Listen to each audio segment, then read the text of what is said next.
Ahí está. Bueno, pues bienvenidos a todos una vez más. Y bueno, hoy tenemos a Analía Montórfano que nos va a hablar eh, sobre la ascendencia materna de Su Majestad la Reina de Holanda. Analía se incorporó a la CIG el año pasado, es una nueva socia de la CIG y esta es su charla de presentación, como todos las personas que acceden a la SIGE. Eh, bueno, seguro que muchos la conocen porque es muy asidua a nuestras charlas, a nuestras tertulias, a nuestras actividades, pero posiblemente muchos la conocerán sobre todo bueno, por esa eh, labor que tiene, ¿no? Con sus webs, que no es solo una, sino pues, yo diría que es un grupo ya de webs, ¿no?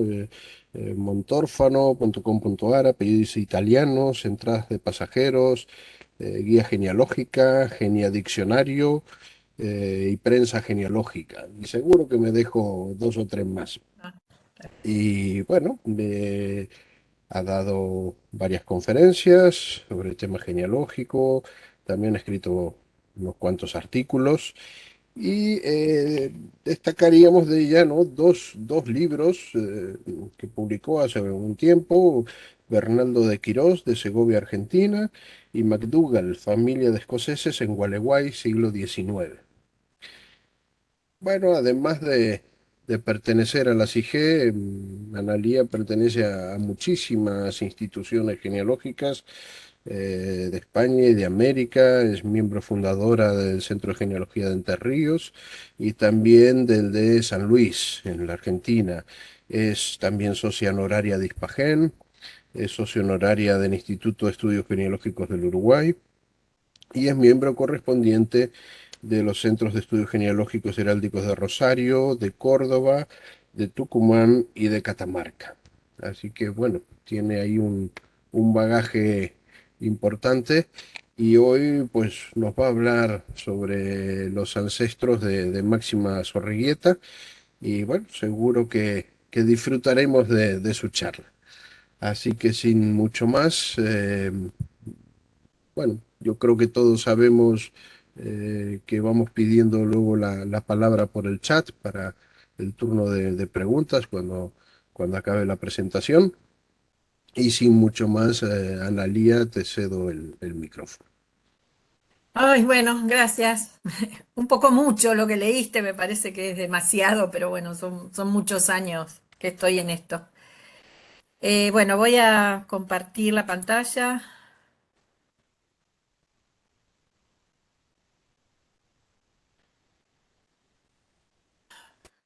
¿Se ve bien ahí? ¿Se ve bien? Sí, perfecto, sí, se ve. Sí, sí, sí, perfecto. Bueno, Perfecto. eh, acá está los ancestros de Máxima Zorrigueta, que empecé a investigarlos hace como 10 años o más. No, creo que puede que sean 10 años. En realidad fue porque me contactó Juan, el hermano de Máxima, a través de un genealogista amigo, para que le ayude a conseguir la partida para la ciudadanía italiana, porque él se iba a vivir a Viena y necesitaba tener la ciudadanía. Y a mí no me gusta hacer la genealogía, buscar así pago, digamos, gestoría, no me gusta, pero era Juan Zorrigueta, así que ahí hice una excepción. Así que bueno, él me fue ayudando y me ha dado muchísima información también. Voy a comenzar. Es muy larga esta presentación porque esto corresponde a un libro que estoy haciendo que ya tiene 300 páginas y tiene muchísima información. Así que yo acá puse mucho, pero no todo lo del libro, porque tengo no solo la línea directa de cada una de las ramas, sino las descendencias de cada uno de los hijos y los colaterales. Pero acá voy a ir salteando partes porque si no es enorme el trabajo. Este es un índice de las ramas que están estudiadas. Quiero ver si puedo poner más chiquito esto. Ahí. Perdón, ¿eh? Bueno, ya se me fue. Comenzamos con la descendencia Cerruti. En todas las ramas que voy a ir detallando van a ver el cuadrito desde el primero que encontré hasta la mamá de Máxima, que es la que origina esta eh, genealogía, porque en realidad la parte sorrieguieta está muy estudiada, así que yo me dediqué a la parte materna. El primer Cerruti que encontré fue Bartolomeo, quien fue padre de Pietro Cerruti y quien casó con Maddalena Cravioto, hija de Tommaso Cravioto. No encontré la madre, pero el Tommaso, después en toda la descendencia Cerruti se ve, el Tomás, se ve muchísimo en hijos, nietos, bisnietos, que suponemos que viene por tradición por este lado.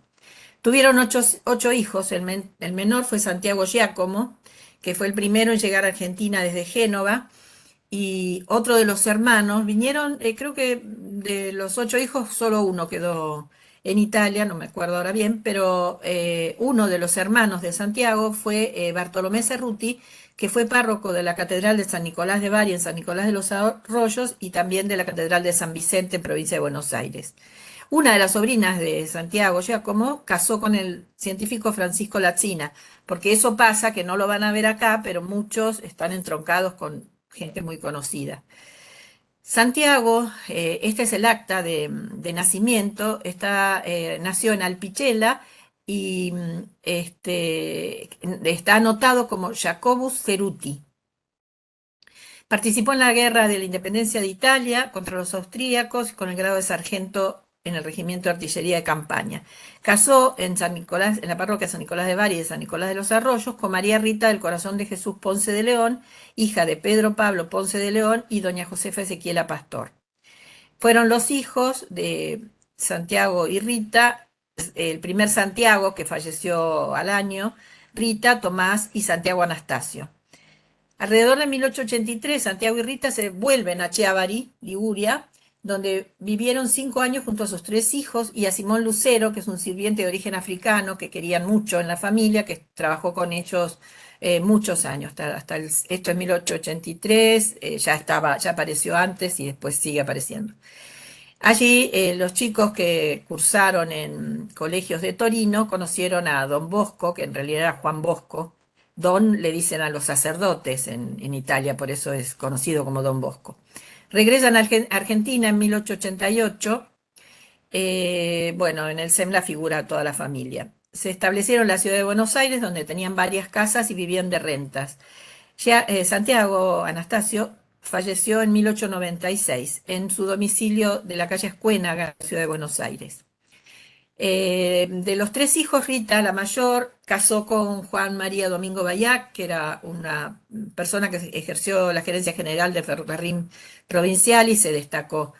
Después está Tomás Cerruti Ponce, que tuvo una hija natural con Agustina Boneo, una uruguaya. Su hija se llamó Laura y Laura estudió odontología y medicina y lo acompañó a su padre, que fue médico, lo acompañó toda la vida en su consultorio. Tomás Cerruti casa en primeras nupcias con María Massa Castro, hija del intendente de Rosario, Agustín Massa y Galvez, y Enriqueta Castro, acá está el acta de matrimonio.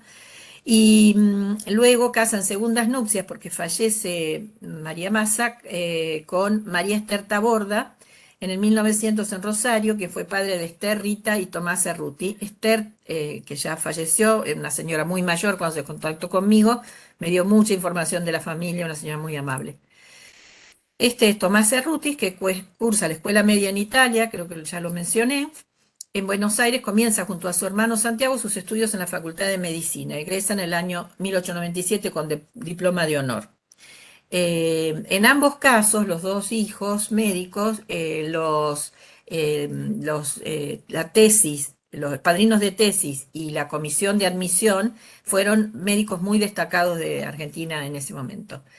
Bueno, en 1920 empieza a trabajar en Lomas de Zamora y en Rosario, y luego en 1929 llega a ser decano de la Facultad de Medicina de Buenos Aires. muchos artículos numerosos académicos, numerosos artículos académicos se publicaron de Tomás Cerruti. Falleció en 1950 en su quinta en la ciudad de La Falda, Córdoba. Santiago Anastasio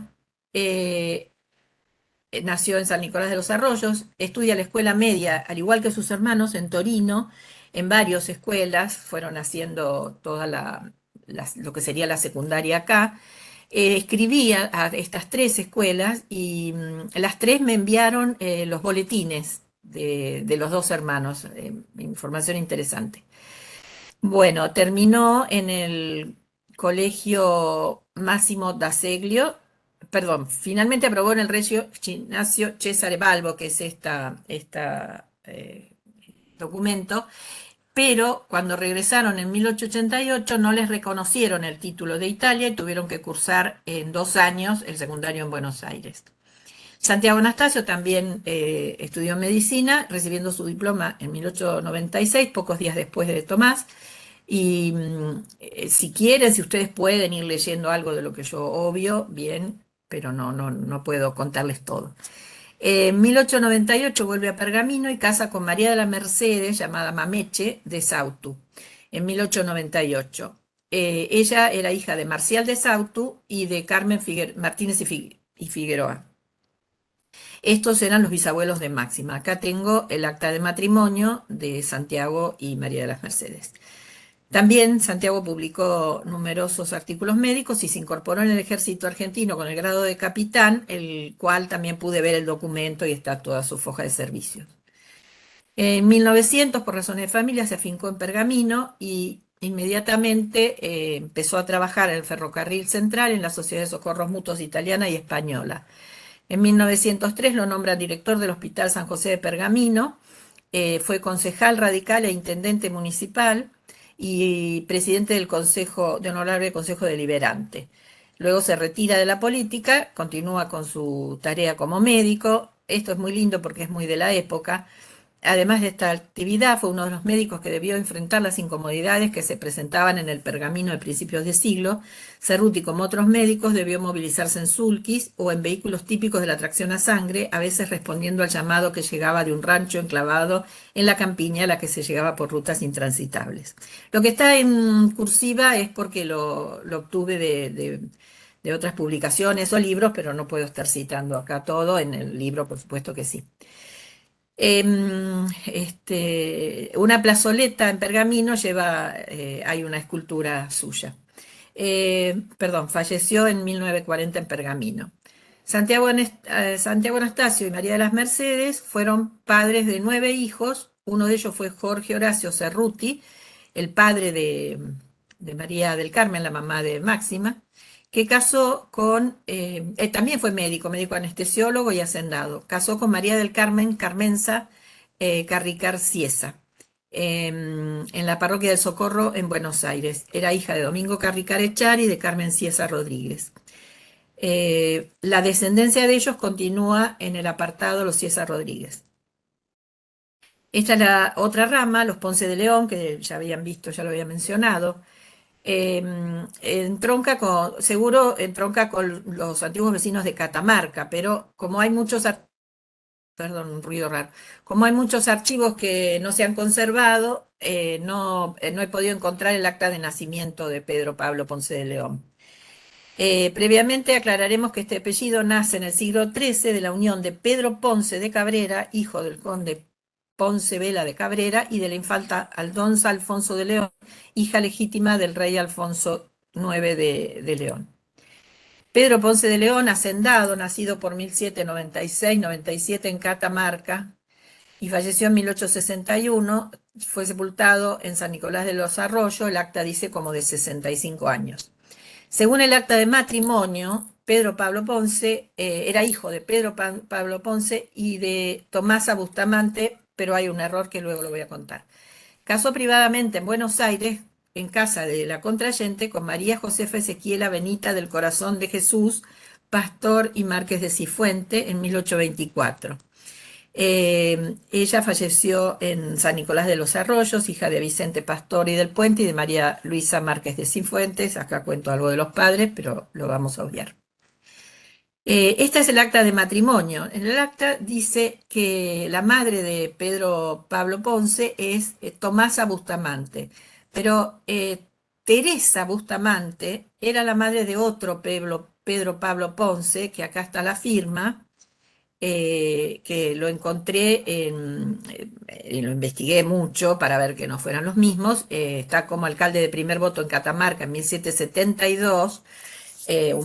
No podría haber sido el nuestro por la diferencia de edad, y en la Junta de Temporalidades encontré la firma, que no corresponde a la de nuestro Pedro Pablo Ponce de León, que es esta, la siguiente. Entonces, Teresa Bustamante ha sido la madre de este Pedro Pablo. Quizás la madre de nuestro es Tomasa Calvimonte, pero bueno, eso me falta un poquitito para encontrar los documentos que lo certifiquen.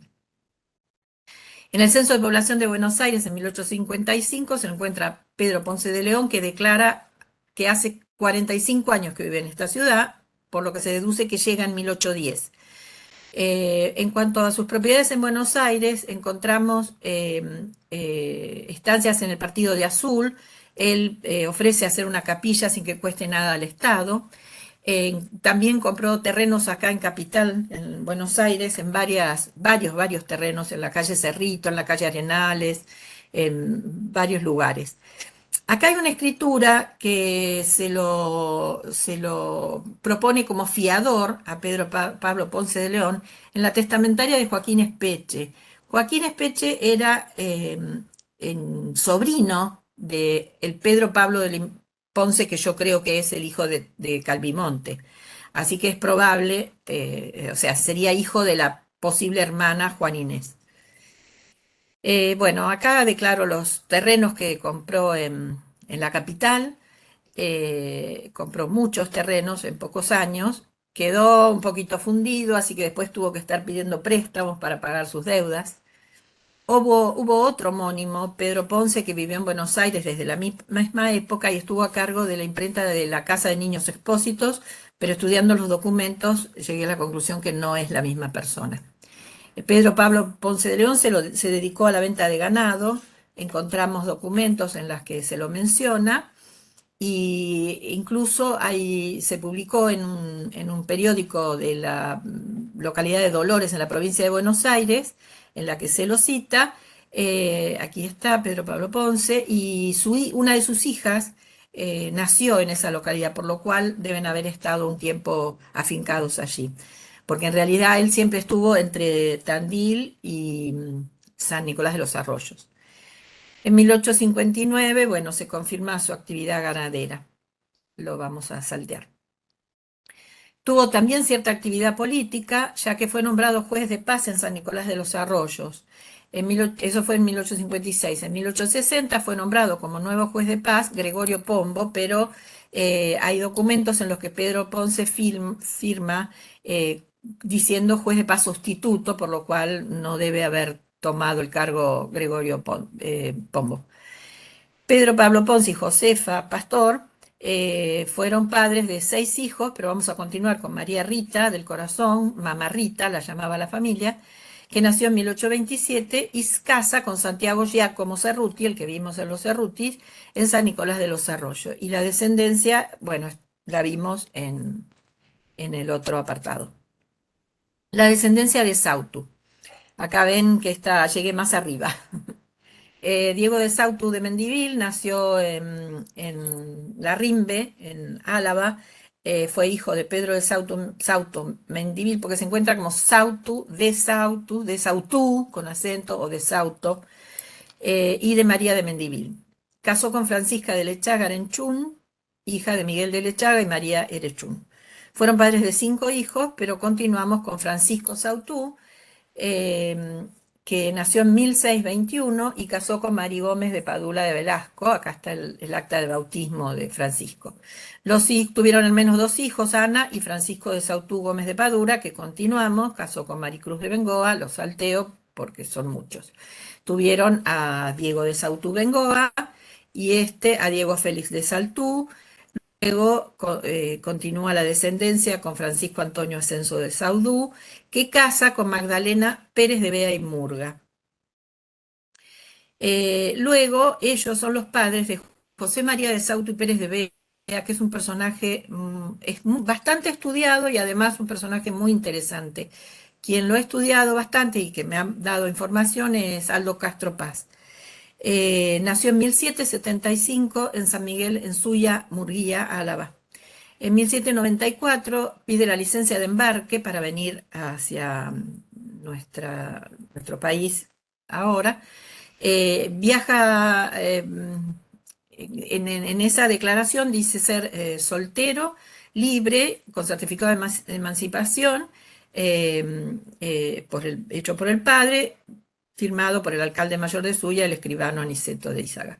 Perdón. Ay. Uno de los testigos de esta licencia de embarque fue Manuel de Zarratea, que fue un diplomático, político y militar argentino, que luego fue muy amigo de él. Aquí está la firma. Y José María dice que, bueno, Zarratea comenta que estaba en Cádiz para enterarse en el comercio de la casa de don Juan Francisco de Bea Murguía, que era el tío, era uno de los tíos hermano de la madre de Sautu, de José María. Eh, bueno, esto es lo que siempre se declara, que es cristiano viejo, limpio de sangre de moros, de conversos, etc. Tenía 18 años cuando se trasladó a Buenos Aires como representante de la empresa familiar de venta de vinos de Cádiz y Jerez de la Frontera y de géneros y añil en un montón de países. Eh, y esta casa de vinos y venta de géneros la manejaba su tío Domingo Antonio Pérez de Bea, hermano de la madre, y de esta actividad, tanto Domingo como José María de Sautu deja mucha correspondencia entre agentes, representantes y clientes. Perdón, la imagen esta me la donó Aldo, se lo ve muy bien a José María de Sautu.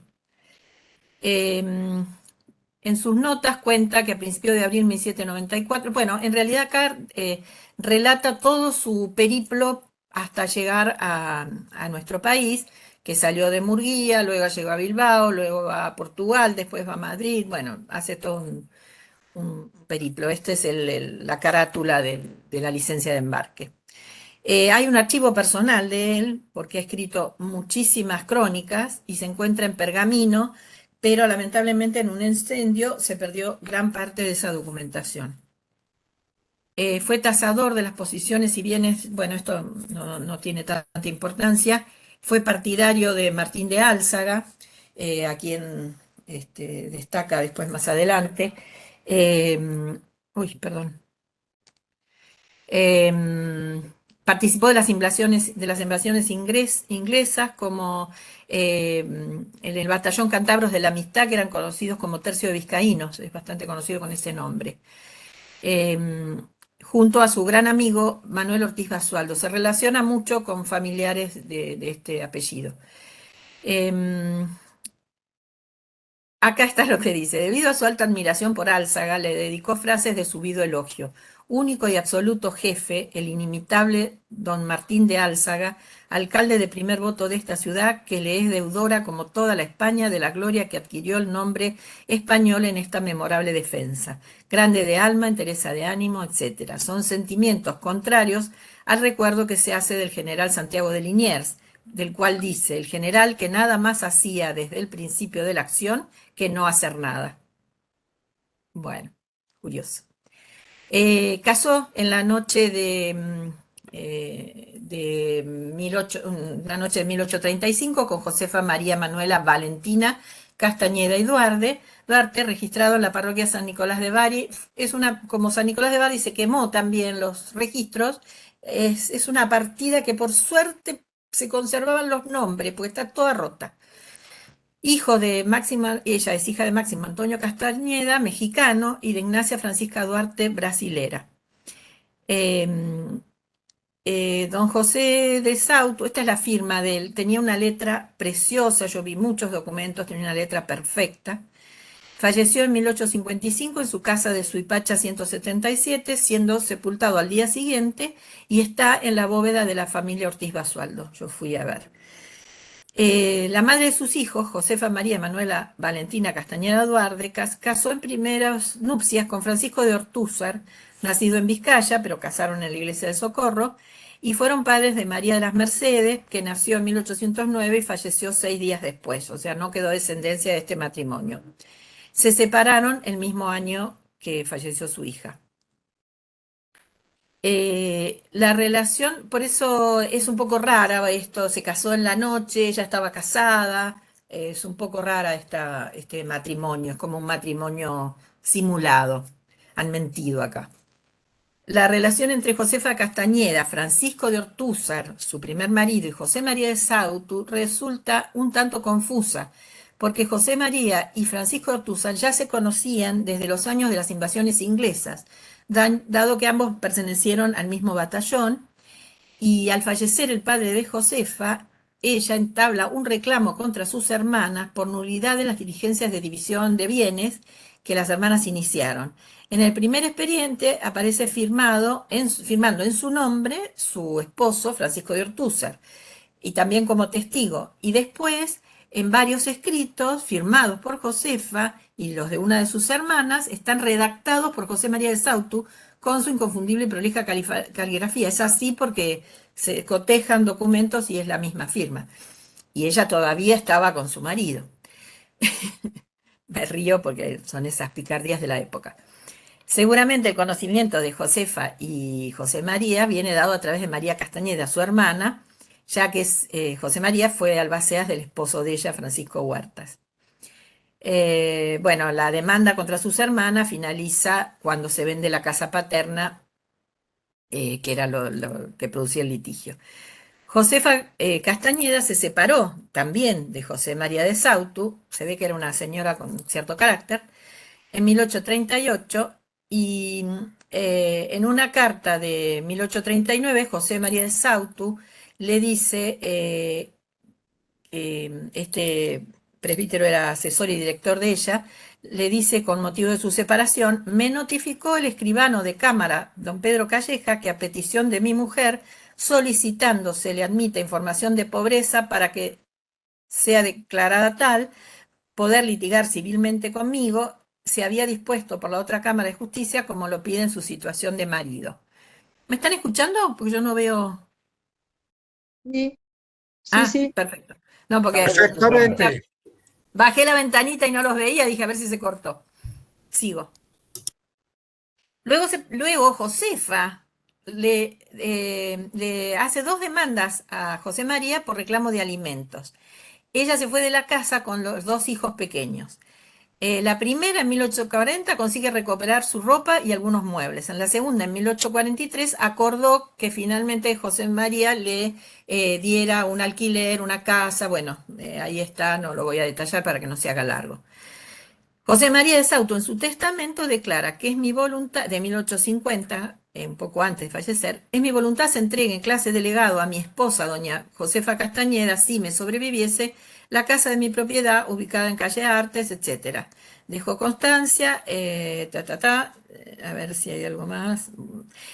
Después de lo expuesto, es mi voluntad que los cortos y pobres muebles con que me he quedado después del diezmo con mi esposa y mantengo a mi servicio, junto con todos mis papeles, libros, ropa de uso y demás, se apodere de ello en casa de legado mi albaceas Martín Ángel de Sautu, que era el hijo, para que lo disfrute, goce, declaro constancia, y otro de sus albaceas es José Ortiz Basualdo y Fermín Ortiz Basualdo. Sigue relacionado con esta familia. Declaró después que de deducirse los gastos testamentaria, el remanente queda para, bueno, a ver, voy salteando. eh, Deja lo que quede de su propiedad, sus propiedades, a su hijo Mariano Ángel de Sautu y a sus 2 hermanos, Luis y Magdalena, pero ignora a la hija mayor, que es Josefa Romualda de Sautú, que no sabemos por qué la deja fuera de su testamento. También en otro testamento anterior declara ser soltero con 4 hijos míos propios legítimos, pero no de legítimo matrimonio con una mujer, con lo cual ahí está diciendo que ese matrimonio con Josefa no era legítimo. Bueno, este matrimonio fueron padres de 4 hijos. Seguimos con Mariano de los Ángeles, hacendado en Capilla del Señor y Areco. Nació en 1819, casó en primeras nupcias con Juana Rodríguez Torres y López Camelo. Ella, hija de Mercedes Torres y López Camelo y de José Manuel Rodríguez, que la descendencia de ellos está en los López Camelo. Eh, Juana nació en 1822 y falleció en 1851. Fueron padres de 6 hijos, todos nacidos en Capilla del Señor. Continuamos con uno de sus hijos, Evaristo Marcial. Por supuesto, todo lo que está en negrita son los ascendientes de Máxima. Evaristo Marcial, que le decían Tata Viejo, estanciero, fue propietario del establecimiento Manantiales en Estación Acevedo, que era bastante grande, y de tierras en Acevedo, Pergamino y Lincoln. Falleció en 1921 en Pergamino. Casó con María del Carmen Mama Vieja, a una abuela mía también le decían Mama Vieja, se ve que era de la época. Martínez y Figueroa, hija de Julián Martínez y de Mercedes Figueroa, viuda de Lázaro Adolfo Canaveri Vallá, que tengo toda esa descendencia de los Canaveri, que también es muy interesante. Con quien tuvo 6 hijos, con Canaveri. La hija de... esperen que acá me hice un poco de líos. Eh, hija de ella es, con Santiago Cerruti, es María de las Mercedes Mameche, que la habíamos mencionado en los Cerruti. Esta es la imagen de Mama Vieja y esta es la imagen de Mameche, con su padre. Esta es el acta de matrimonio de Cerruti con María de las Mercedes de Sautu, que creo que me la pasó Juan, donde está el matrimonio y todos los hijos. Acá está el que continúa la descendencia. Bueno, la descendencia López Camelo, que es larguísima, como verán, empieza acá y sigue acá. Sebastián López Camelo y María de Santos son los primeros que encuentro de los López Camelo. Voy a saltear porque es enorme. Diego López Camelo tuvo muchas tierras en Buenos Aires, tuvo algunos litigios con los Pacheco, después los Pacheco se quedaron con sus tierras, pero bueno, no lo puedo describir en este momento.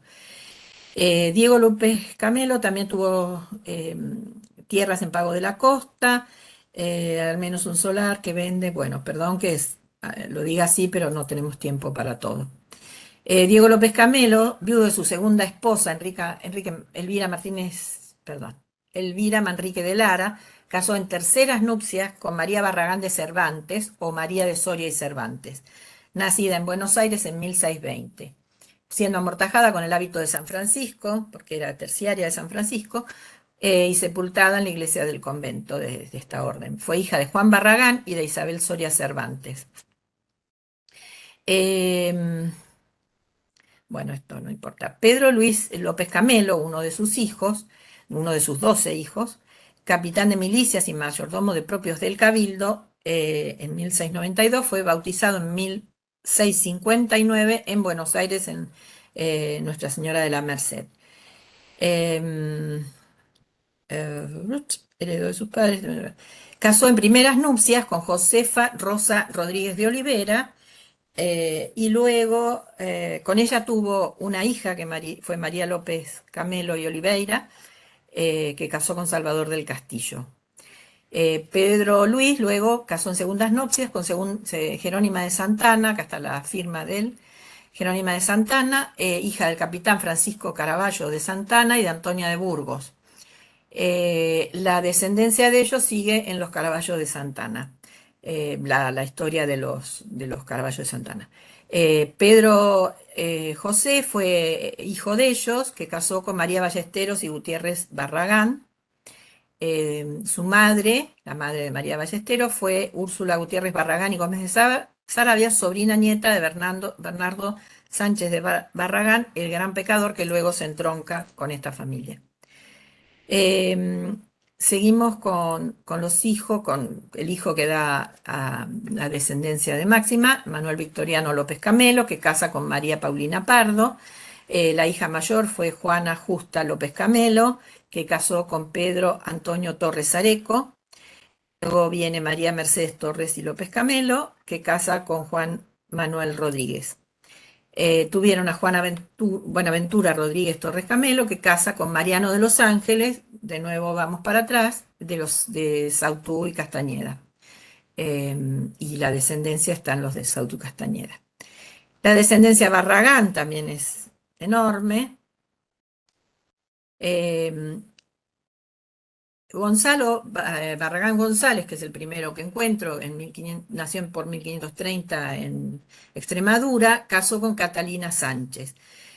Fue hija de ellos, María González, natural de Trujillo, que casa con Juan Ruiz, hijo de Bernal Sánchez y María López.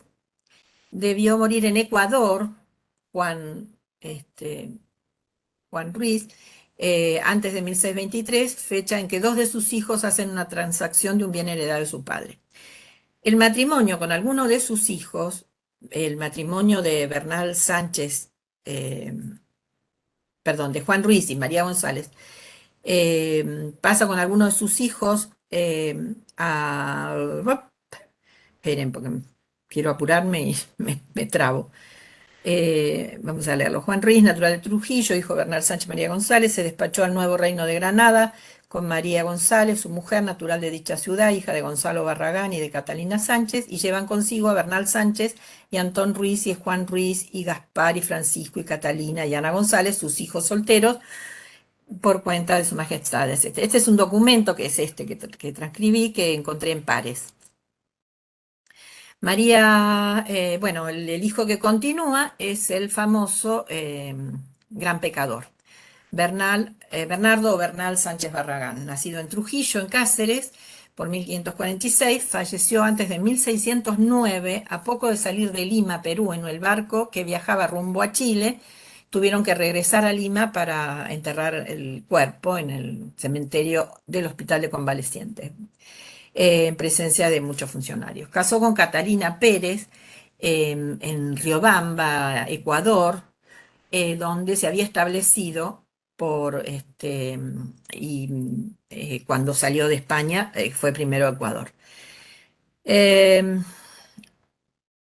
Fernández Bursaco escribió sobre él, en nombre de Dios, amén sepan,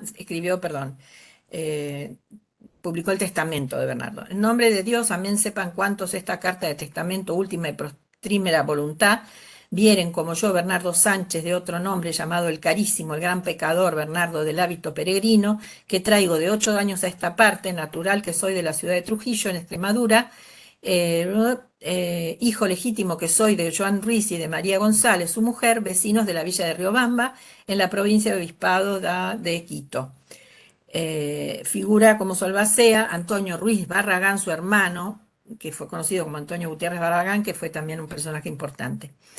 El mismo autor nos dice que Bernardo Sánchez, él mismo se llama el gran pecador, el hermano pecador, o el carísimo o el gran pecador. El otro autor, Daniel Balmaceda, dice que era su estilo, se desconoce el origen de su fortuna, aunque llevaba un estilo de vida austero y era muy generoso.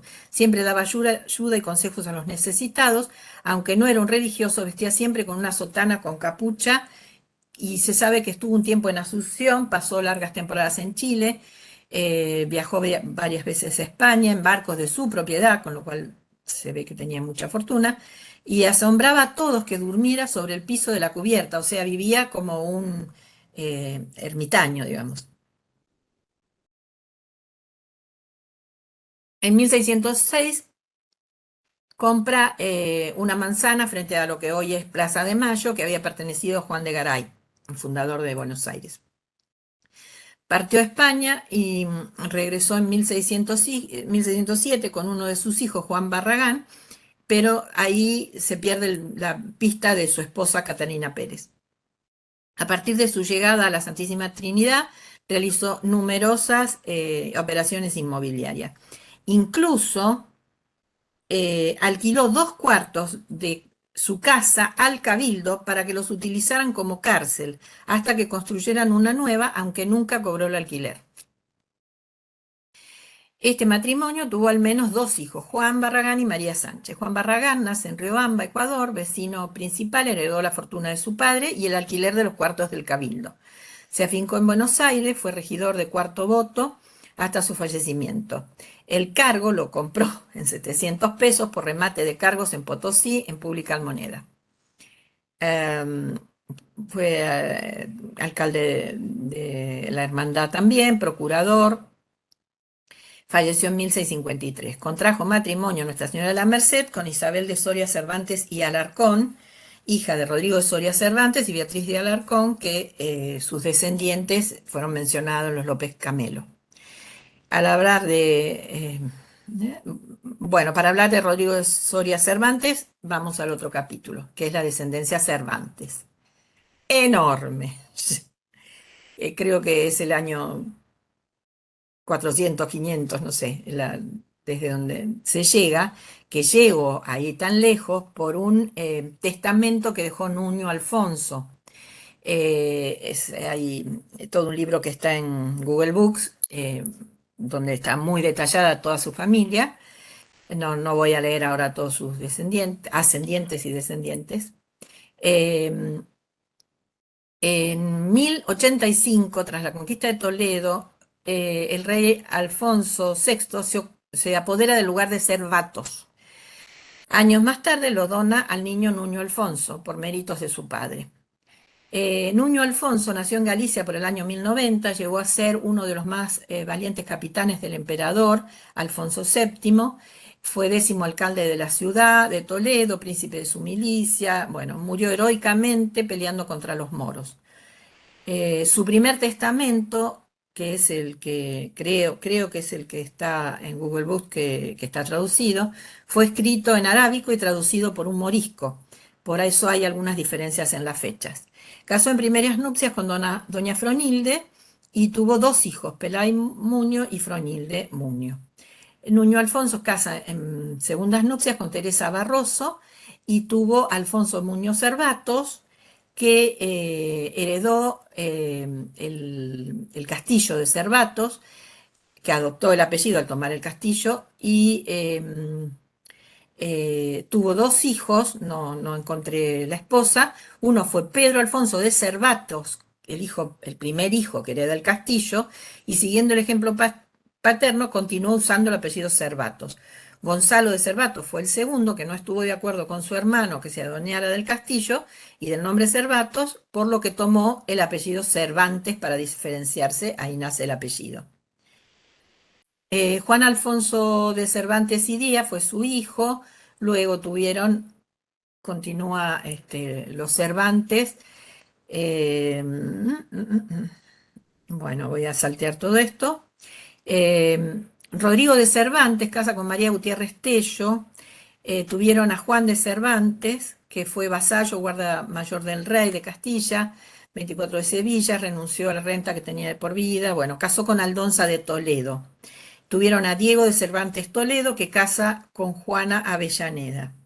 Posiblemente, por este enlace, posiblemente surge el apellido Cervantes junto al de Saavedra. Fueron padres al menos de 9 hijos, uno de ellos fue Rodrigo de Cervantes Saavedra.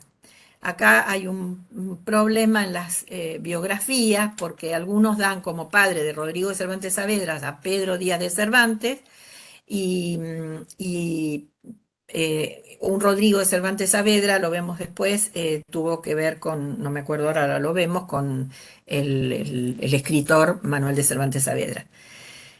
Bueno, como acá dicen, también dan como padres de Pedro a Diego de Cervantes y Juana Avellaneda, con lo cual acá yo no es que me salteé un paso, sino un descendiente, sino que no están claras o no se ponen de acuerdo las biografías porque no hay documentación. Rodrigo de Cervantes Saavedra, el de nuestra descendencia, casa con Catalina de Cabrera y fueron padres de Juan de Cervantes, licenciado, muy conocido, fallecido por 1556. Estudió leyes en Salamanca y desempeñó varios cargos oficiales. Casó con Leonor Fernández de Torreblanca, hija del médico y cirujano Juan Díaz de Torreblanca y Isabel Fernández de Córdoba. En 1509 pasó con su familia a residir en Alcalá de Henares con el cargo de teniente de regidor. Bueno, continuó con varios cargos. Tuvieron varios hijos, uno de ellos fue Rodríguez de Cervantes Torreblanca, que fue el padre que casó con Leonor de Cortina, fue el padre de Miguel de Cervantes Saavedra. Y el otro hijo, otro de los hijos, es una de sus hermanas, es la que da descendencia a la ascendencia a Máxima, con lo cual está emparentada con Miguel de Cervantes Saavedra. Leonor casó con Cristóbal de Soria y tuvieron a Rodrigo de Soria, que continuamos, y a Isabel de Soria Cervantes. Rodrigo de Soria, nacido en Trujillo también. Bueno, este es un documento expediente de confirmación de oficio del alguacil mayor de Talaveras, en Talavera del Esteco, Tucumán, ahora Tucumán, y que le dan a Rodrigo de Soria Cervantes, lo encontré en Pares. Falleció en 1624, casó con Beatriz de Alarcón, y fueron padres de al menos 4 hijos. Una de ellas es Isabel de Soria Cervantes y Alarcón, que nació en Esteco, en Tucumán, que hoy es Salta, al revés dije, hoy es Tucumán, hoy es Salta. Dio poder para atestar, casó en 1616 con Juan Barragán, en Nuestra Señora de la Merced en Capital, hija de Bernardo Sánchez Barragán y de Catalina Pérez. Una de sus 6 hijos fue María Barragán de Cervantes, quien casó con Diego López Camelo, que ya lo vimos. La descendencia Castañeda, ahí esta descendencia es hermosa y no me puedo extender tanto. Comienza, por lo que pude averiguar, con Máximo Antonio Castañeda. Sus padres fueron estos.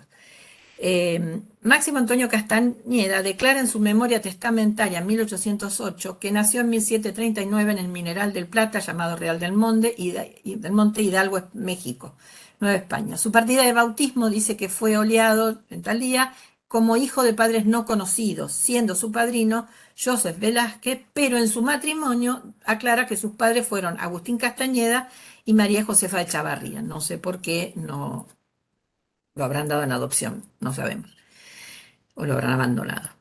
En la misma memoria, porque esto es un documento que encontré en el Archivo General de la Nación, que tiene muchas páginas, en que Antonio Castañeda redacta toda su vida con letra bastante clara y es muy interesante. Solo acá puse unos pedacitos.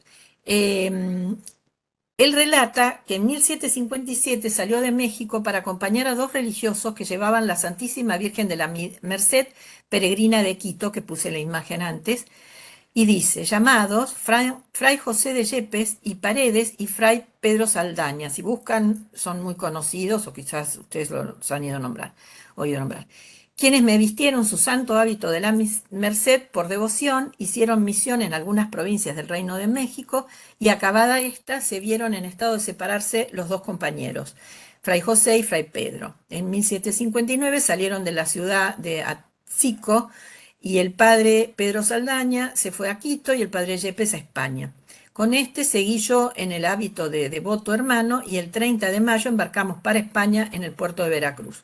Como nuestra demora fue tanta, bueno, porque tuvieron que esperar en varios lugares, eh, llegaron a tiempo a Madrid, tardaron como un año en llegar a Madrid, y llegaron a tiempo para hacer en Madrid, cuando hizo su entrada en Madrid, el rey Carlos III, y así aceleró el padre Yepes su viaje de Cádiz a Madrid. Efectivamente logramos verla a nuestra satisfacción. Se detuvo el padre Yepes en Madrid para sustituirse de muchos libros y ornamentos para ay, no me acuerdo qué quiere decir esto, perdón.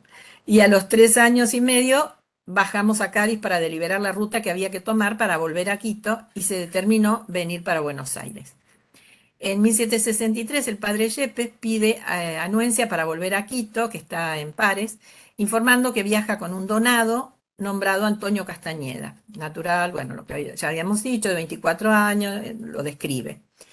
Yepes pide permiso para viajar junto a su donado en el navío Príncipe San Lorenzo, bueno, le otorgan licencia en 1763. Continúa Castañeda en sus memorias, que todo lo anterior es mucho más largo, sobre su arribo a Buenos Aires, a donde llegamos en 1764. En esta ciudad y sus inmediaciones nos mantuvimos hasta 1770. El 10 de enero de ese año se fue para Mendoza el padre Yepes, haciéndome donación de una imagen perfecta de Nuestra Señora Madre de Merced, porque yo me quedé en esta ciudad enfermo. A pocos días me fui a la otra banda de este río a tomar las aguas, pasé a Maldonado y luego a Pueblo Nuevo, y aquí me demoré porque así lo dispuso Dios. En Uruguay, bueno, lo que hoy es Uruguay, Antonio Castañeda casa con Ignacia Francisca Duarte en el Pueblo Nuevo de San Carlos, hija de José Francisco Dualdes de Portugal, de las Azores, y Rita María Francisca de Rosa, de también las Azores, Portugal. Nacida en el 57, ella, Ignacia, en Río Grande, Brasil, falleció en 1791 en Buenos Aires. La villa de San Carlos, fundada en 1763 por el gobernador de Buenos Aires, Pedro de Ceballos, se había constituido en una inmensa mayoría de familias pobladoras de origen portugués. Antonio Castañeda fue un destacado y discutido personaje de la población de San Carlos, cuando se establece con su familia en 1780, está desde 1770 a 1784, cuando vuelve a Buenos Aires. Fue el primero que entendió que para detener la migración de pobladores que se radicaban en otras jurisdicciones, por los abusos que padecían, bueno, pide que se haga un cabildo. Hubo una serie de gestiones y vuelve a Buenos Aires. No sé cómo estoy de tiempo. Uy, ya estoy en una hora. Bueno, voy a saltear todo esto. Esperen que no sé por qué me hace esto.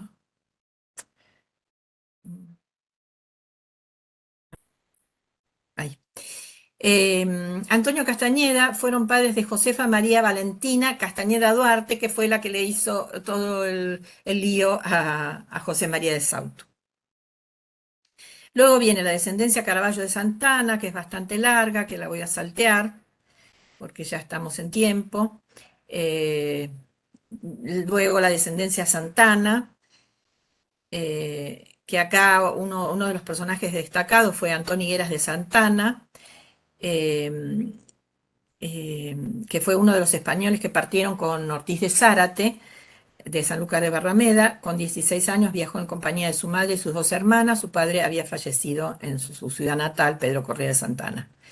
Bueno, lamentablemente no lo puedo leer porque nos vamos de tiempo. Esta es la parcela que le da, que recibe en el reparto de Juan de Garay. Acá está la Plaza de Mayo, muy cerquita de Plaza de Mayo. Bueno, tuvo viñas también. Tuvo muchas propiedades y tuvo viñas. Fue una persona de mucho poder adquisitivo. Falleció a los 63 años, pidió ser entregado en la iglesia de San Francisco junto a su madre y sus hermanas. Antonio Higueras de Santana tuvo 3 hijas y con 2 indias solteras. Le sigue Beatriz Moreno de Santana, que casó con Francisco Rodríguez. Bueno, continúa Jerónima de Santana, en fin, lamentablemente. Bueno, igualmente esta genealogía sigue en los López Camelo. La descendencia Pérez de Burgos, que hay 2 ramas que se entroncan después, que también la voy a saltear. Qué lástima, pero es tan largo todo lo que tengo que no lo supe reducir. Después viene la descendencia Lima y Sosa, que están muy estudiados. Empieza con Juan de la Barca y Moncada, pero después se van entroncando hasta Francisco Javier de Lima, hijo de Francisco Javier de Lima y Cano, que está muy estudiado por Jorge Lima y González Bonorino, porque es la familia de él. Así que Jorge está entroncado con Máxima por los Orrigueta y por los Cerruti. Bueno, fueron todos terratenientes de acá, de la provincia de Buenos Aires. Uno de los hijos de Juan Francisco Martínez Cañas y Mercedes Figueroa Bagué es María del Carmen Mamavieja, que ya la habíamos mencionado, que la descendencia está de Sautu. Luego viene la descendencia Oribe y Andrade, que Miguel de Oribio y Guzmán también fue un personaje conocido. Esta es su hija Ana de Andrade, que encontré también su testamento. su descendencia continúa en los Cañas y Oribio. Es esta que también la voy a saltear, lamentablemente. Solamente les quiero mostrar todas las ramas. Esta voy a hablar un poquitito. Son los Echard-Carricart, que son de origen francés, de los Pirineos franceses. Es una familia que llegó acá a Argentina por el 1800 y algo. Tuvieron esta rama, perdón, un segundito. Hijo de Arnaud. Se establecieron en el Tordillo, que es muy cerquita de Dolores. Eh, Ana Juana Echard, ascendiente de Máxima, es hermana de Arnaud o Fernando Echard, que es bisabuelo de Fernando Bravo, el periodista argentino muy conocido, que yo primero le hice la genealogía a Fernando Bravo porque mi hija era amiga de su hija de la facultad y después encontré que estaban relacionados. En la descendencia esta nos encontramos con Domingo Carricart Echard, que fue hacendado y productor agropecuario en Pergamino.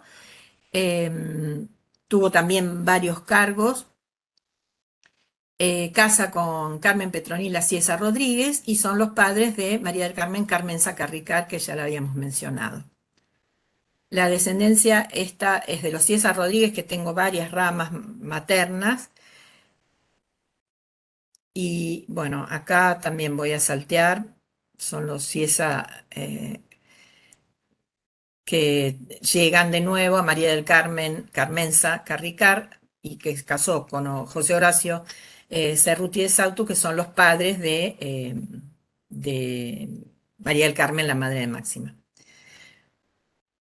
Bueno, este es tengo el acta de iglesia de Jorge Horacio Cerruti con María del Carmen Carricart y tengo el acta de civil con todos sus hijos. No, el acta, perdón, las libretas.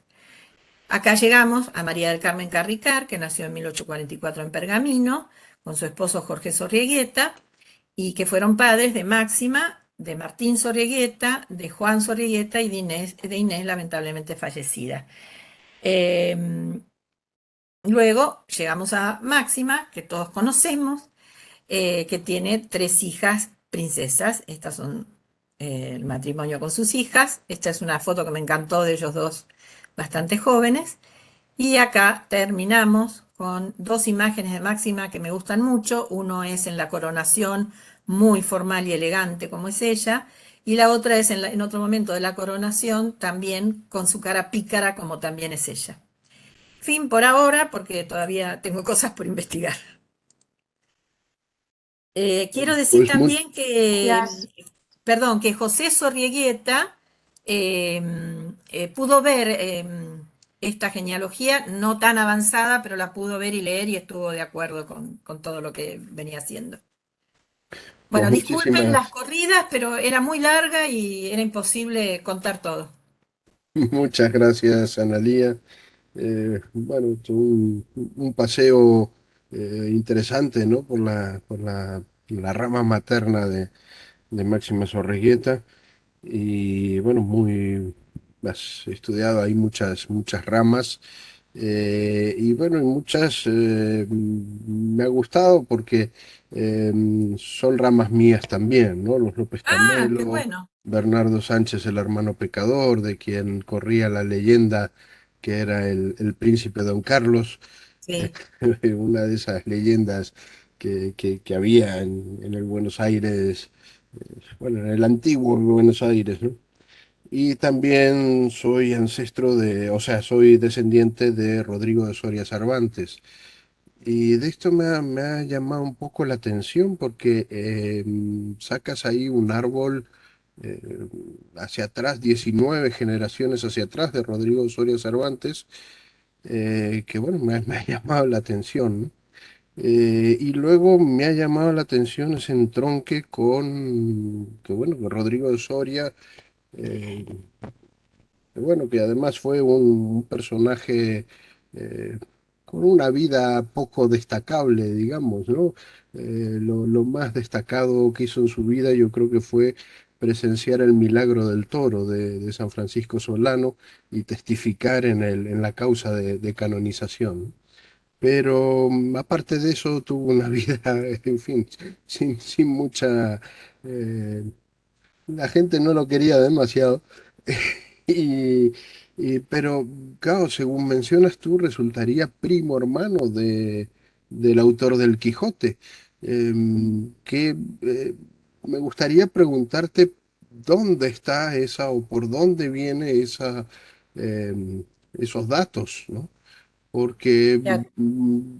yo alguna vez escuché de algún autor que como que mencionaba un parentesco, no tan claro como lo pones tú, pero que me pareció un poquito, en fin, tomado, encajado con calzador. Sí, Y desde luego no tenía ninguna constancia de estas, bueno, son creo que 19 generaciones he contado hacia atrás, bueno, eso fue y me gustaría conocerlo, claro. porque encontré el testamento de Nuño. eh, Nuño Tello, yo tengo muy mala memoria, ya me olvidé. Encontré el testamento, entonces ahí él hace toda esta descripción, por eso es que pude llegar tan atrás. Pero lo que decís de Miguel de Cervantes es cierto, hay mucha controversia. Por eso aclaro que está ahí un poco. Yo si querés después te paso las fuentes, te paso esa rama y te paso con las fuentes que tengo, de dónde fui Estupendo, obteniendo cada cosa. te lo agradeceré mucho. Mm. Así que bueno, pues muchísimas gracias por tu presentación y bueno, damos paso a Juanjo, a la Sí. tanda de preguntas. Bueno, muchas gracias, Analia, por tu presentación, muy completa, llena de datos y de muchísimas ramas investigadas que seguro que te han llevado tu buen tiempo de investigación en archivos y bibliotecas, no cabe duda. Y en Ujú. protocolos, porque se ve que además hay mucha información de protocolos también, testamentos, etcétera. Se me adelantó Mariano, porque el tema de los Cervantes es un tema que a mí me apasiona y también me escama muchísimo lo que has comentado, sobre todo de las ramas más antiguas, no tanto por las más antiguas, sino por la conexión con la familia del escritor, sobre todo a partir del padre del abuelo, a partir del bisabuelo del escritor, el padre de Juan de Cervantes, del licenciado Juan de Cervantes. Yo sí que creo que es, por lo que recuerdo de cuando investigué yo la familia del escritor, creo recordar que sí que una de sus tías, en este caso doña Leonor, es la madre de este señor. O sea, no me cabe tanto la duda del parentesco con el escritor, sino del entronque tan antiguo. Esa parte es la que veo más oscura, porque sí que está muy investigado a nivel de protocolos notariales y eso tendría que revisarlo, pero me suena que hay bastantes estudios de protocolos sacados a relación de la familia del licenciado Juan de Cervantes y sus hijos, entre ellos doña Leonor y Rodrigo, el padre del escritor, que como tú bien has dicho, pues fue cirujano barbero en Alcalá de Henares. Saqué mucha información de la página de Cervantes, que está muy, con muchas fuentes Sí. en Aún esa así hay rama. bibliografía que a lo mejor te puede interesar. Yo te recomendaría que intentes indagar sobre documentos relacionados con el abuelo, con don Juan de Cervantes, que de ese se han hecho varios estudios de archivo para sacar protocolos. Y de hecho hay libros en los que se transcriben esos escrituras.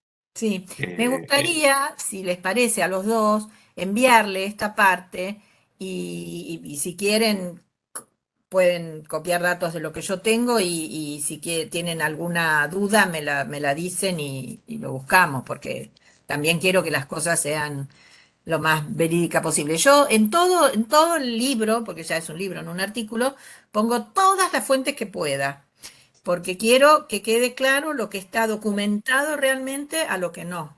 Ujú. Está estupendo Una- y es como debe Quería ser. decir una cosita, que en todas las ramas que busqué no hay nobles, pero sí hay muchos personajes destacados y curiosos.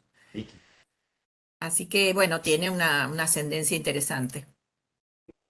Claro, claro, no, y además desde luego, hidalgos hay, te fijo. O sea, Sí, muchos de ellos lo han de ser y por lo tanto ya implica una nobleza. Otra cosa es que fuera nobleza de título, claro, pero no titulada. efectivamente sí, sí, es verdad. Muy bien, pues si os parece, abrimos ronda de preguntas para todos aquellos que quieran pues lanzar alguna duda, cuestión a nuestra ponente y recién ingresada, bueno, ya lleva varios meses, pero su ponencia la está dando hoy, que es Analía. Sí, veo que levantas la mano. Camilo, adelante. No sé si tiene que ver, Analía, pero alguna vez escuché que Máxima descendía del Inca. Y puede ser por la rama Sorrieguieta. La rama No, Ah, ok. paterna es. claro, Ok. Eso viene por los Melo Coutinho. sí. Y en realidad por no, los Melo Coutinho un poquito más abajo. Por Pedro Hurtado Eh, de Sarabia y esa Juan. misma rama la trato yo en el número 13 de la revista Genealogía Familiar. Yo creo que es La por tienes tú, Camilo. Beatriz de la... Tengo otra pregunta sobre los Ciesa. ¿Tiene algo que ver con los Ciesa de León que llegaron a Perú?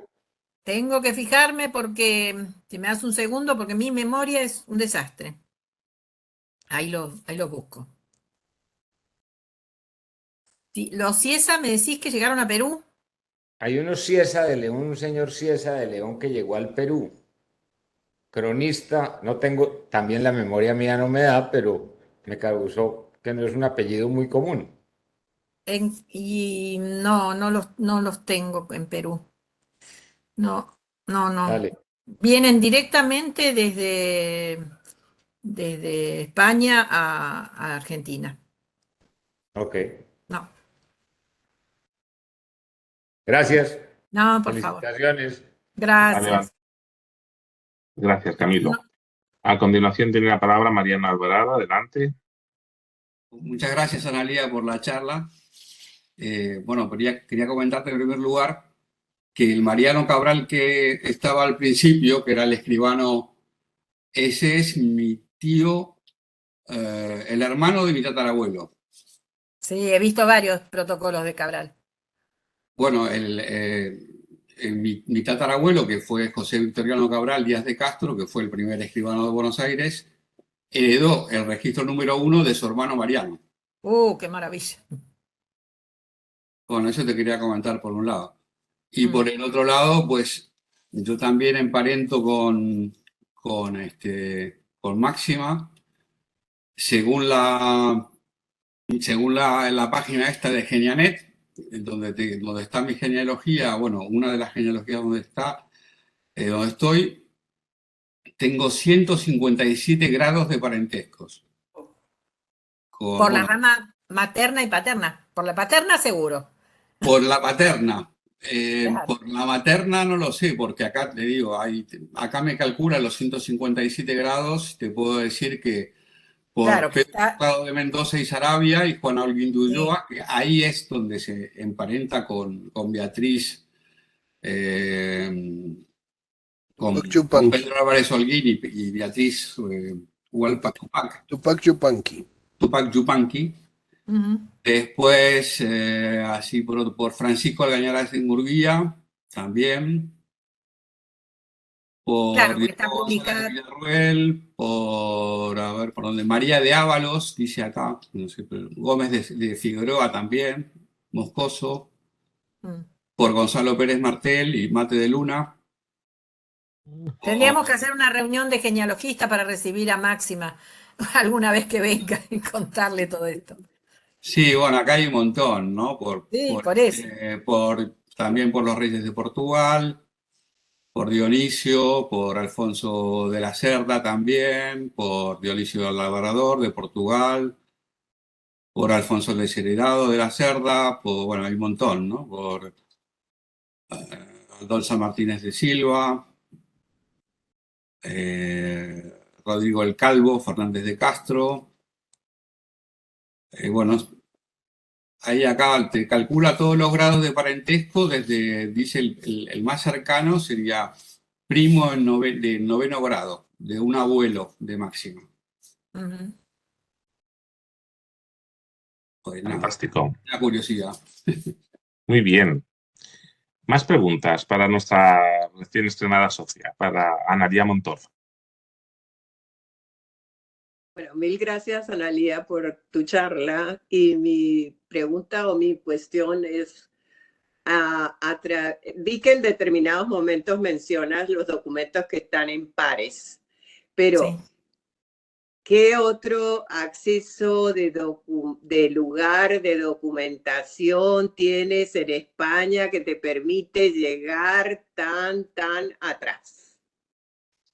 Bueno, en el caso, el más atrás que llegué es el de los Cervantes, que ya les comenté que es de un libro que está publicado, el Testamento de Nuño. Después, a través de Family Search o de archivos así, en pares gasté mucho dinero pidiendo cosas que no están publicadas. Ah, También, ya, claro. ok. Y fui pidiendo documentos. Que además no están están en distintos archivos, lo derivan a distintos archivos y los archivos me lo han enviado. Anda, pero deberíamos haber tenido una clase de cómo se encuentra los Ah, documentos de esos que hay que pagar. Eso sí, no ay, lo no, no, sé. la verdad que gasté bastante dinero, pero es un placer cuando llega la Ya lo información. creo. Sí, sí, Analía, una cosa, sí. un comentario. Si quieres te puedo pasar, lo puedo compartir con todos ustedes, la genealogía de Ernesto Álvarez Uriondo, de Máxima Zorrillita, donde están todas las ramas estudiadas por él, o bueno, o todas las ramas añadidas. Quizás te pueda Pero, ser de ayuda también para en tu investigación, porque ¿y bueno, las como enseñan, maternas también? ¿Las maternas también? están las maternas, están bastantes. Yo te paso el link ahora No, mismo, lo porque yo comparto. de verdad no encontré a nadie que tenga todas las maternas como yo. Ah, sí hay estudios pequeños de algunas ramas, pero más cortos. Bueno, Y yo acá, mira, mucho, por lo que perdón, y estoy mucho de lo viendo, que, avanza hasta Pedro Ponce de León. claro, Hasta ahí llega. este, Y Juan Antonio de Bustamante y Manuela Vergara. Hasta ahí sí, llega. seguramente si está en internet la he visto, pero me gustaría igual cotejarla. Igual mucho de las genealogías que hay en internet están no documentadas y hay errores. Yo Claro, hice mucho hincapié en documentar la mayor parte posible, porque no me gusta especular. Cuando claro. es una especulación, como la de Miguel de Cervantes, de su padre, ahí lo aclaro, porque falta la documentación, está el hueco. Mm, Pero sí sé que Leonor, la ascendiente de Máxima, es de esa rama. Lo que no sé es exactamente si el hermano de ella, el Rodrigo, es el padre de Cervantes o no. Por eso lo aclaré. Sí, claro. sí, sí. Pero si no, el resto me he esforzado mucho por documentarlo. Perdón, perdón, perdón. No dudes eso. No dudes eso. Lo del padre de Cervantes. Ahí Ah, te pasé, ahí pasé no, el link lo por que el chat. dudo es si es hermano de Leonor, de la de Máxima. Creo que sí. Mm. Pero no dudes que Rodrigo es el padre de Cervantes y que don Juan de Cervantes es el abuelo de Cervantes, del Mm. escritor. No, que no te engañen las ramas esas de Alcázar de San Juan, que eso es una falacia como una catedral. Mm. Y dicho lo cual, siguiente pregunta para Analia. Sí, Verónica, adelante. Bueno, yo quiero felicitar a Analía. La verdad es que fue espectacular su investigación. O sea, realmente cómo llegar a tanta genealogía hacia atrás y tanta documentación. Ha sido un trabajo, pero enorme. Muchos Así que años, Verónica, 10 años por lo menos. felicitaciones porque realmente entender toda esa cantidad de ramas es extraordinario. Así que un aplauso a Muchas Analía. gracias. No, realmente les cuento, estaba súper nerviosa porque primero que no me gusta dar charlas, no sé, no tengo timing para dar charlas, lo sé. Y después que como era tan grande esto y tenía que saltear tanto, me ponía muy nerviosa que fuera claro. Así que les agradezco de corazón los elogios. Pero aquí estás en confianza. Eso que Sí, sí, tú eso acabas sí. de decir, de sacar y reducir, es muy difícil. Sí, sí. Es así. Pero estás en confianza. Todos estamos en confianza. Yo tengo una duda, a lo mejor un poco más de índole editorial, porque comentas que lo vas a sacar en libro, que por favor ese libro tienes que presentarlo en la SIGE en algún momento cuando lo tengas, ¿En dónde? pero en la SIGE con nosotros, Ah, sí. aunque solo sea por el gusto, ¿no? De que nos cuentes qué tal la experiencia. Pero al abordar la genealogía ya no de personas vivas, sino incluso de una personalidad, ¿no? Como es en este caso la reina de los Países Bajos. ¿Te ha supuesto algún problema? ¿Has tenido que solicitar permisos especiales? O cuéntanos si hasta donde puedas contar. No, no, de verdad no. La única relación que tengo es con la familia, a través de Juan Sorreguieta, que él ha hablado con su madre. Yo con la madre nunca hablé, pero sí lo conocí a Jorge Sorreguieta, él le presenté mi trabajo, lo aprobó, porque el que me hizo el contacto, no sé si lo conocen, es Eduardo Oliver Muro, que es bastante amigo mío y trabajaba con Jorge Sorreguieta. Entonces Juan le preguntó a Eduardo y Eduardo para conseguir la partida. Entonces, a través de Juan, él le mostró a su madre, le contactó a primos, me hizo contacto con parientes y gente que me fue relatando historias para yo poder ir buscando. Se me ocurrió que cuando lo publique, porque en realidad hace muchos años que digo este año lo publico, pero como siempre me falta algo, sigo. Pensé preguntarle a Juan o a alguien cómo consultar en la embajada, a ver si hay algún problema como vos decís. Quiero decir aparte, porque estoy un poquito molesta. Hay una periodista holandesa que se llama Marcia Luiten, creo, que sacó un libro muy interesante. Yo lo leí, para mí hace demasiado hincapié en la política argentina siendo holandesa. Pero bueno, en la política por lo de Jorge Sorreguieta, que estuvo. Es una biografía de Máxima desde chica hasta ahora. Habla un poquito de los ancestros, pero no tanto. Y yo le di mucha información que está publicada en su libro. Pero ella no pone fuentes, ella solo pone entrevista. Entrevista, pero no dice entrevista a quién. Ah, Entonces, hoy leí que van a hacer una serie en base al libro de ella. Y digo, van a estar mis datos ahí. Sí, y ella Eso tenía pasa permiso. por fiarte de una periodista. Ella ajá, tenía o sea, permiso de la embajada porque es conoce todo holandesa. tu tiempo y todo tu O cosas trabajo que de luego no has investigación. dicho y te ponen otra cosa. A mí me pasó que me hicieron una entrevista para un libro que se publicó sobre Federico Manuel Peralta Ramos, un artista argentino muy conocido. Y pues este hombre me contó otra historia. Y contó en el libro, porque yo tuve una historia. Federico me compró un cuadro a mí hace muchísimos años, cuando volví yo de París, y con ese cuadro hizo una obra. Y es una obra que, además, como no puso mi nombre, puso un cuadro de Alvarado.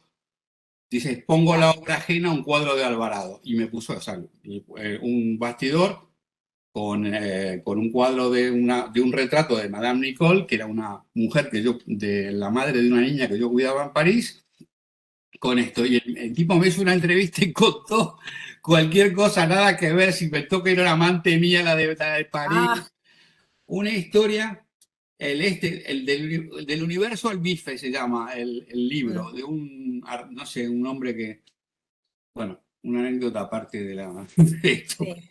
Sí, Perdón. sí, bueno, siempre pasa que haya copias, Pero pero esta cualquier mujer me cosa. pareció gracioso, una mujer muy conocida en Holanda, me pareció gracioso que pusiera entrevista nada más. Cuando eran libros, sí pone de qué libro lo sacó, pero si no, eran entrevistas. Pero bueno, sí, no sé cómo sería el canal, pero tengo que pedir permiso. Interesante, interesante. Mm. Gracias. ¿Más preguntas para Analía? ¿Alguna duda sobre genealogía, sobre las ramas que nos ha planteado en su presentación?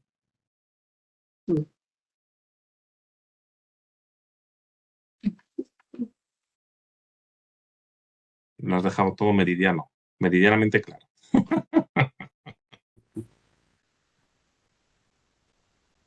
Bueno, lo importante es que les pareció bien.